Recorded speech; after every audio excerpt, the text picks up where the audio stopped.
আসসালামু আলাইকুম ভিউয়ার্স, আশা করি সবাই অনেক ভালো আছেন। আজকে এপ্রিলের 1 তারিখ, আজ থেকে এইচএসসি পরীক্ষা শুরু হয়েছে। তো এর আগের বছরে আমি আপনাদের মাঝে এইচএসসি পরীক্ষার এমসিকিউ এর সলিউশন নিয়ে অনেক কয়েকটা ভিডিও দিয়েছিলাম, আপনারা তাতে অনেকটা সাড়া দিয়েছিলেন, যার কারণে এই বছরও আমি আপনাদের মাঝে আবারও এইচএসসি পরীক্ষার সলিউশন বা এমসিকিউ এর সলিউশন নিয়ে হাজির হয়েছি। তো একটি কথা বলেই আজকে স্টার্ট করতে চাই, সেটি হচ্ছে যে অনেক ক্ষেত্রেই সকল এমসিকিউ এর সলিউশন প্রদান করাটি আসলে সম্ভব হয়ে থাকে না। দুই একটি সলিউশন হয়তো কোনো ক্ষেত্রে মিস্টেক হতে পারে। তো যদি আপনাদের কোনো মনে হয় যে এই উত্তরটি ভুল হওয়ার সম্ভাবনা রয়েছে, তাহলে অবশ্যই আপনারা আমাদের কমেন্ট বক্সে কমেন্ট করবেন। আমরা আপনাদের কমেন্টটি যথাযথভাবে পর্যালোচনা করব এবং তার যদি আমরা সেটা ভুল কোনো অ্যান্সার প্রদান করে থাকি, তাহলে সেটা সমাধান করার সর্বোচ্চ চেষ্টা করব।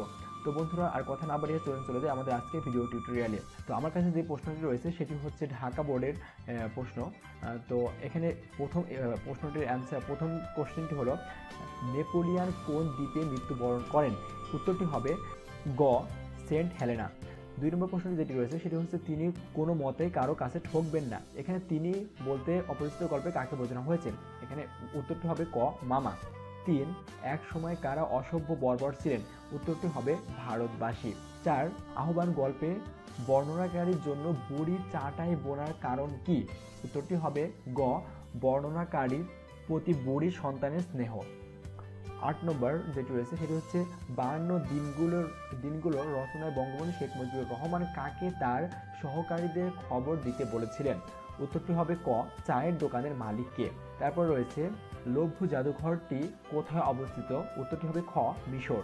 10 নম্বর রয়েছে, রেইনকোট গল্পে রেইনকোটটি কিসের প্রতীক? উত্তরটি হবে 2 ও 3, দেশপ্রেম ও মুক্তিযুদ্ধের, দেশপ্রেমের ও মুক্তিযুদ্ধের। ঠিক আছে। এরপর রয়েছে, মাসি পিসি গল্পে মাসি ও পিসির এক দেহ এক মন হয়ে যাওয়ার কারণ কোনটি? এখানে 3টে হবে, দুজনেই বিধবা, আল্লাদিকে দেখাশোনা করা, নিজেদের বেঁচে থাকার সংগ্রাম। এখানে 3টে হবে আমার দৃষ্টিকোণ থেকে, তবে এটা একটু কনফিউশন রয়েছে। তারপরে দেখুন রয়েছে, গোয়ালের সুন্দর রাবেয়ার স্বামী অসচেতনতার কারণে, আচ্ছা, এটার অ্যান্সার হবে হচ্ছে মাদার লয়েসেল। ঠিক আছে, এটা হচ্ছে নেকলেস গল্পে থেকে আসছে। পরে 12 নম্বরটি রয়েছে, মহাজাগতিক কিউরেটর্স গল্পটিতে লেখক যা চেয়েছেন। এখানে হবে পরিবেশ ও পৃথিবী সম্পর্কে মানুষকে সচেতন করতে। আচ্ছা, 6 নম্বরটি হলো, গোপন ও নীরব সাধনা কার মধ্যে অভিব্যক্ত? এখানে হবে বৃক্ষে। 7 নম্বরটি হলো, আমার পর প্রবন্ধে নজরুলের মতে পরাবলম্বন আমাদের কি করে তুলেছে? এখানে 3টা অ্যান্সার হবে। তারপর এখানে রয়েছে 13 নম্বর হলো, হাই তাত উচিত কি তব এই কাজ? মেঘনাদের এই উক্তির মধ্যে দিয়ে বিভীষণের কোন কাজটি পছন্দ হয়নি? এখানে হবে ক নম্বর, লক্ষণকে যজ্ঞাগারে প্রবেশে সাহায্য করা। 14 নম্বরটির উত্তর হবে, ঐক্যতান কবিতার প্রথম চরণ কোনটি? এর অ্যান্সার হবে ঘ, বিপুলা এই পৃথিবীর কতটুকু না জানি না। আচ্ছা, এবার রয়েছে 15 নম্বরটি হলো, উদ্দীপকের সাথে নিচের কোন চরণটির মিল রয়েছে? এটার অ্যান্সার হবে ঘ, 3টাই। এরপর হচ্ছে 16 নম্বরটি হলো, উদ্দীপকে সাম্যবাদী কবিতার কোন ভাবটি স্পষ্ট হয়ে উঠেছে? এখানে হবে মানুষে সমতা। ঠিক আছে, ক নম্বর অ্যান্সার হবে। তারপর 17 নম্বর হলো, এই পৃথিবীতে এক স্থান আছে কবিতায় সন্ধ্যার বাতাসে উড়ে যায়। এটার অ্যান্সার হবে সুদর্শন। এটার অ্যান্সার হবে সুদর্শন। ঠিক আছে। তারপর রয়েছে, হে কবি নীরব কেন, ফাগুন যে এসেছে ধরায়। এই চরণটিতে নীরব কেন বলতে কবি কেমন অবস্থা বোঝায়? আচ্ছা, এখানে উত্তরটি হবে গ, কাব্য ও গান রচনায় সক্রিয় না হওয়া। এরপর রয়েছে 19 নম্বর, বাংলাদেশে মুক্তিযুদ্ধকালে 30 লক্ষ মানুষ শহীদ হয়েছে এবং সম্ভ্রম হারিয়েছে অসংখ্য মা বোন। উদ্দীপকটির বক্তব্যের সাথে সেই অস্ত্র কবিতায় বর্ণিত কোনটি সাদৃশ্যপূর্ণ? এখানে উত্তরটি হবে ঘ, 3টে হবে, 1, 2, 3, 3টে হবে।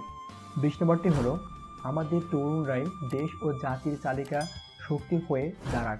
এই প্রত্যাশায় প্রতিফলন 18 বছর বয়সে কবিতার কোন চরণটি ঘটেছে? এখানে উত্তরটি হবে গ, এই বয়স তবু নতুন কিছু তো করে। 21 নম্বরটি হলো, ফেব্রুয়ারি 1969 কবিতায় কৃষ্ণচূড়া ফুল কবির কাছে কেমন মনে হয়?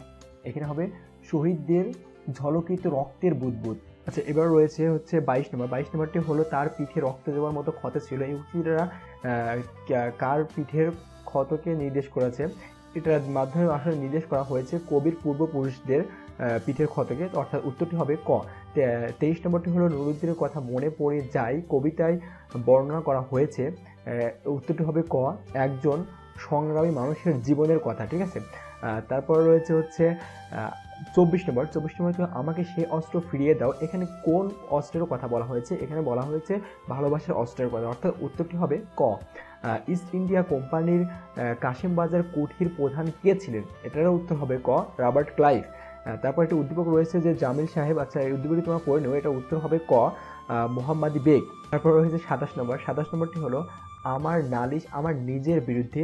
সিরাজের এই উক্তির কারণে তিনি আসলে এর উত্তরটি হবে হচ্ছে ঘ নম্বর, তিনি হচ্ছে ইংরেজদের মোকাবেলা করতে ব্যর্থ হয়েছে।